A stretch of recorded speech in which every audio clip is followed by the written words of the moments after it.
Hi friends, my name is Ronak Bansal and I'm a software engineer by profession. मैंने ये channel अभी recently start किया है and कुछ भी शुरू करने से पहले मैं आप लोगों से ये ज़रूर बताना चाहूँगा कि मैंने ये चैनल क्यों चालू किया है एंड मेरा इसके पीछे क्या एम है। तो बेसिकली मैंने इधर देखा बहुत सारी यूट्यूब वीडियोस अवेलेबल हैं मार्केट में, सब बहुत अच्छे हैं, हर कोई कुछ ना कुछ सिखाने की कोशिश कर रहा है। उसी बात को मैं भी आगे बढ़ाना चाहता हूँ एंड मैं लोगों को थोड़ा एक डिफरेंट पर्सपेक्टिव दिखाना चाहता हूँ इस चीज़ को लेकर के कि हमको स्टॉक मार्केट में ट्रेडिंग में उतरने से पहले एक इन्वेस्टमेंट करके उसमें से अच्छे रिटर्न्स पा करके एक लॉन्ग टर्म इन्वेस्टमेंट में बने रह करके हमको फिर फ्यूचर में ट्रेडिंग के बारे में सोचना चाहिए। लेट से मैं जैसे कि एक फुल टाइम जॉब करता हूँ, मेरे पास इतना टाइम नहीं होता है कि मैं ट्रेडिंग के लिए टर्मिनल पर बैठा रहूं। Because of that I chose investment. मैंने काफ़ी गलतियां की लाइफ में। मैंने बहुत लेट इन्वेस्टमेंट करना स्टार्ट किया जब से मेरा करियर स्टार्ट हुआ, और जब से मेरे पास पैसा आना चालू हुआ उसके काफ़ी समय बाद मैंने इन्वेस्टमेंट करना चालू किया, जो कि मेरे को आज की डेट में लगता है काफ़ी गलत है। The early we start it is good but never too late. So मेरा पहला मुद्दा कि इन्वेस्टमेंट करिए, शॉर्ट होराइजन मत देखिए। मेरा सेकंड मुद्दा, ट्रेडिंग कीजिए बट तब कीजिए जब आपके पास गुड इन्वेस्टमेंट पोर्टफोलियो हो एंड आप अच्छा खासा इस मार्केट से पैसा कमा चुके हों। उसके बाद में you can think about trading. So यहां पर हम सिर्फ और सिर्फ इन्वेस्टमेंट की बात करेंगे एंड मैं कोशिश करूंगा कि मैं अपनी हर वीडियो को एक छोटे से कोटेशन के साथ में या मैंने कहीं पढ़ी हुई चीज के साथ में शेयर करूं, स्टार्ट करूं। तो बेसिकली आज मैं अपनी वीडियो इसी तरीके से स्टार्ट करने वाला हूं।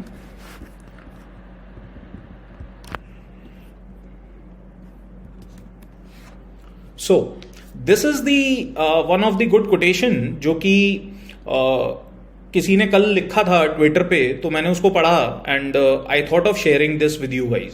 सो व्हाट इट इज, हम लोग एक्सपेक्टेशन रखते हैं कि यदि हमने भैया एक्स अमाउंट का पैसा लगाया है तो मेरे को हर साल वाई रिटर्न मिलता रहे। दिस इज आवर एक्सपेक्टेशन, जो कि एक फिक्स्ड इनकम के तौर की एक्सपेक्टेशन होती है कि भाई हर साल मेरे को वाई वाई वाई वाई मिलेगा, तो at the end of the 7 years I will be somewhere eight 7y, right. लेकिन मार्केट हमको इस तरीके से प्रोवाइड नहीं करती है। मार्केट हमको 7y देता है बट वो हमको देता है इस तरीके से है कि हो सकता है पहले साल वो हमको कुछ भी रिटर्न ना दे, फिर उसके बाद वो हमको 3y रिटर्न दे दे, फिर वो हमसे कुछ वापस ले ले। तो यहां पर दर्शाया ये गया है कि मार्केट देता तो ऊपर नीचे ऊपर नीचे ऊपर नीचे की तरीके से है, बट हम अपेक्षा करते हैं मार्केट से कि वो हमको फिक्स देता रहे, जिससे कि शायद से हमारी एक अच्छी पैसिव इनकम बन जाए या हम जब भी मार्केट से एग्जिट करना चाहें तब कर सकें। लेकिन ऐसा नहीं होता। तो हमको ध्यान रखना चाहिए मार्केट देगा, लेकिन कब देगा, जब आप लॉन्ग टर्म उसमें बने रहेंगे। यदि आप बीच में से ही निकलना चाहेंगे, गायब होना चाहेंगे, तो शायद से आप नुकसान खा बैठें। यही बस इस माध्यम के थ्रू मैं बताना चाहूंगा। दोस्तों, मेरी एक और गुजारिश है आप लोगों से। मैंने ये चैनल अभी नया नया चालू किया है, आज मेरा फर्स्ट वीडियो है। तो यदि आपको ये वीडियो कहीं भी अच्छा लग रहा हो या आपको ऐसा लगता हो कि इसको और लोगों से शेयर करके लोगों तक मदद पहुंच सकती है, तो प्लीज मेरे इस वीडियो को लाइक कीजिएगा, सब्सक्राइब कीजिएगा और शेयर कीजिएगा। सब्सक्राइब करने का बेनिफिट ये रहेगा कि मेरी आगे कोई भी वीडियो आएगी तो आप लोगों को उसका नोटिफिकेशन मिल जाएगा। दूसरी बात दोस्तों, मैं इस पूरे अपने चैनल पर जितनी भी वीडियो शेयर करूंगा या जितनी भी स्टॉक्स के बारे में हम चर्चा करेंगे, कोई भी मेरी पर्सनल रिकमेंडेशन नहीं रहेगी। मैं ये चाहूंगा कि आप उसमें खुद एनालाइज करें, खुद समझने की कोशिश करें, अपने फाइनेंशियल एडवाइजर से बात करें, उसके बाद ही इन्वेस्टमेंट चालू करें। तो दोस्तों, इसी तरीके से शुरुआत करते हुए मैं आज अपनी पहली स्क्रिप्ट जिसके बारे में चर्चा करना चाहूंगा वो है बाटा इंडिया।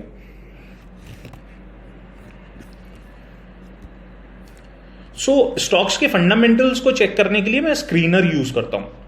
Screener.in एक अच्छी वेबसाइट है जो कि इसके फंडामेंटल्स के बारे में हमको बताती है.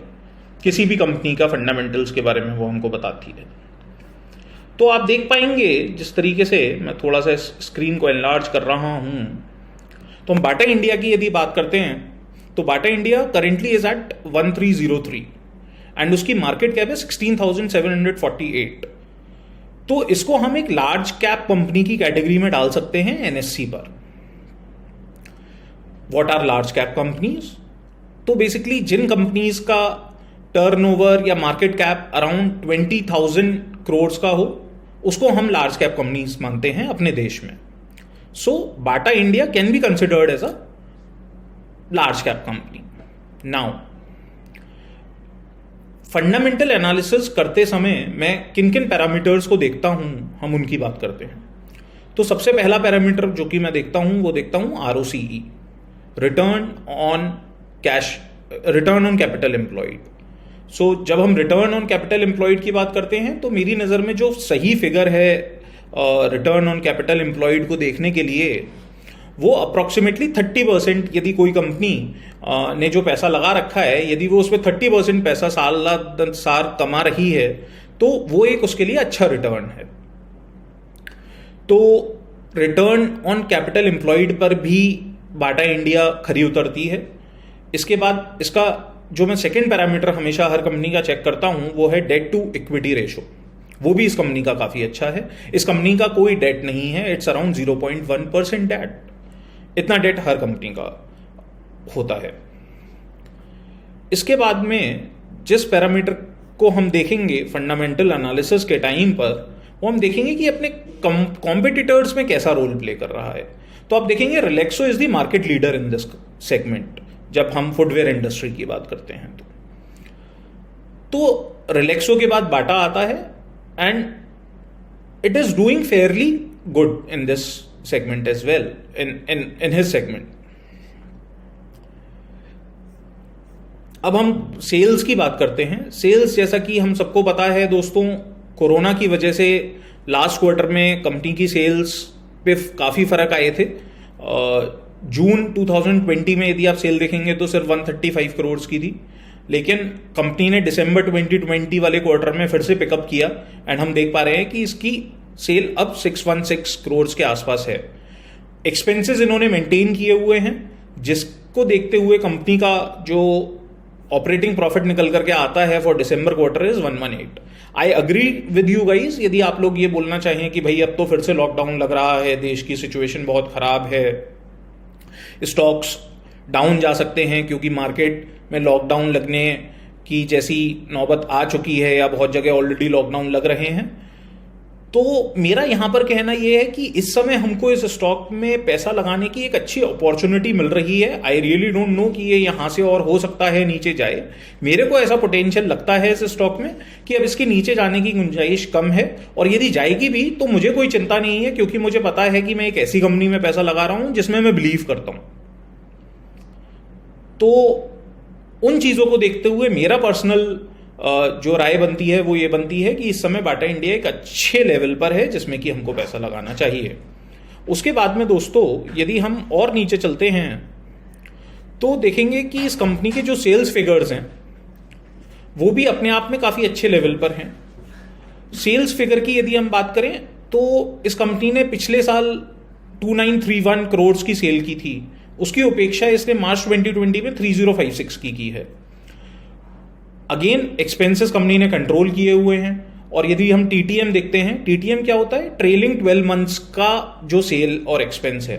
अब क्योंकि जैसा कि हमको पता है कि पिछले साल कोरोना गया है, काफ़ी लॉकडाउन लगे थे, फिजिकल स्टोर्स बंद थे, बाटा की सेल पर इम्पैक्ट हुआ था. अभी दोबारा यही स्थिति है, लेकिन ओवरऑल मैं फिर से कहूँगा कि मैं फंडामेंटल्स के साथ में बना हुआ हूँ. मेरे हिसाब से बाटा एक ऐसी कंपनी है जो कहीं नहीं जा रही है. इस देश में बहुत पुरानी कंपनी है और उसका मैनेजमेंट बहुत अच्छा है. तो उन चीज़ों को देखते हुए हमको इसमें पैसा लगाना चाहिए यदि हमको शेयर सस्ते प्राइस पर इस समय मिल रहा है. उसके बाद में हम यदि इसमें नीचे चलते हैं तो हम देखेंगे कंपनी की बोरोइंग कुछ नहीं है. ये एक बहुत बड़ा फैक्टर होता है जब भी हम किसी कंपनी के बारे में देखते हैं.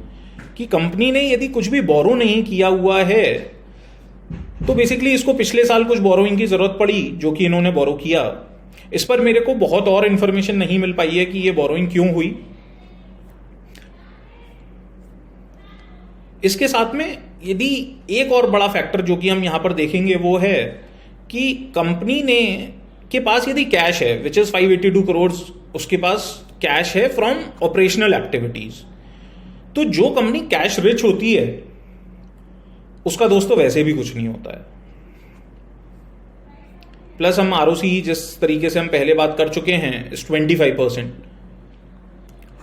अब हम बात करते हैं बाटा कितनी पुरानी कंपनी है और क्या है। तो जैसा कि इसकी वेबसाइट बताती है, बाटा हमारे देश में स्टार्ट हुई थी 1958 में। So it is a very old company और वो अभी तक की सस्टेन कर रही है इस मार्केट में और मार्केट लीडर बन करके बैठी हुई है। तो क्यों ना हमको उसका हिस्सा बनना चाहिए और हमें भी उसमें पैसा लगाना चाहिए। इसके यदि ब्रांड्स की बात करें तो ये बेसिकली ब्रांड से पहले थोड़ा सा हम इसके मैनेजमेंट के बारे में मैं पढ़ रहा था। तो इसके जो एमडी हैं मिस्टर राजीव गोपालकृष्णन, ये कंपनी के साथ में बहुत पुराने समय से जुड़े हुए हैं। इन्होंने कंपनी 1990 में ज्वाइन की थी और ये इस कंपनी में 30 साल से हैं। ये दर्शाता है कि इस कंपनी का मैनेजमेंट इस कंपनी के लिए कितना डिवोटेड है। तो इन्हीं चीजों को ध्यान में रखते हुए अगेन मेरा बाटा पर कॉन्फिडेंस और बढ़ता है। फिर मैं बात करना चाहूंगा कि भाई बाटा के कौन कौन से ब्रांड्स हैं मार्केट में। तो आप देखेंगे बाटा का जो मेन प्रोप्राइटरी ब्रांड है बाटा वो तो है ही है। उसके साथ में हश पपीज है, पावर है, डिज्नी है। डिज्नी एक बच्चों के सेक्टर में काफी अच्छा काम करने वाला ब्रांड है। हश पपीज की यदि हम बात करें तो मैं खुद हश पपीज की फुटवेयर्स यूज करता हूं। अमेजोन से मैंने 1-2 बार मंगवाए हुए हैं। कुशनिंग काफी अच्छी होती है, प्राइस पॉइंट भी अच्छा है, इनके पास प्राइसिंग पावर भी है। तो उन चीजों को देखते हुए मैं सेटिस्फाइड हूं। अब हम थोड़ा सा टेक्निकल्स की तरफ बढ़ेंगे इस कंपनी के, जिसकी वजह से मैं इस कंपनी में आज पैसा लगाना चाहूंगा। मैं थोड़ा सा अपने आप को यहां से मूव कर देता हूं। तो देखें दोस्तों, ये इस समय इसका 200 moving average is 1418 and the price is right now trading at 1303। So I would like to, so मेरे बेसिकली 2 पैरामीटर्स हैं। वन इज कि company current price should be below 200 moving average and the company should be trading near 30 RSI level and मैं उसको 80 RSI level के आसपास sell out करने की कोशिश करता हूं। तो अभी हम देखेंगे तो इसका बेसिकली जो इस समय प्राइस है वो 1300 रुपए है एंड 1418 रुपए के आसपास इसका 200 मूविंग एवरेज है। इसके बाद में यदि हम RSI की बात करें तो स्टॉक इस समय 29.98 RSI पर है। तो ये एक अच्छी अपॉर्चुनिटी मानता हूं मैं और यहां से मैं इमीडिएट गेन जो देखने की कोशिश कर रहा हूं इस स्टॉक में वो मैं अराउंड, यदि आप देखेंगे तो 6 जनवरी 2021 को इसका 6 महीने का हाई था। तो मैं इस स्टॉक को अराउंड 1680 रुपए के आसपास देखना चाहूंगा। मैं देखूंगा कि ये हाई इसका जरूर ब्रेक होगा इन दी नियर फ्यूचर। तो अभी मैं इस स्टॉक में इन्वेस्टेड रहूंगा इस उद्देश्य के साथ में कि ये 1680 रुपए के आसपास पहुंचे। तो मैं इसी अपॉर्चुनिटी को ग्रैब करते हुए बाटा इंडिया में पैसा लगाना प्रेफर करूंगा। तो दोस्तों, इसी तरीके से मैं अपनी वीडियोस बनाना चाहता हूं और आप सब लोगों के सामने शेयर करना चाहता हूं।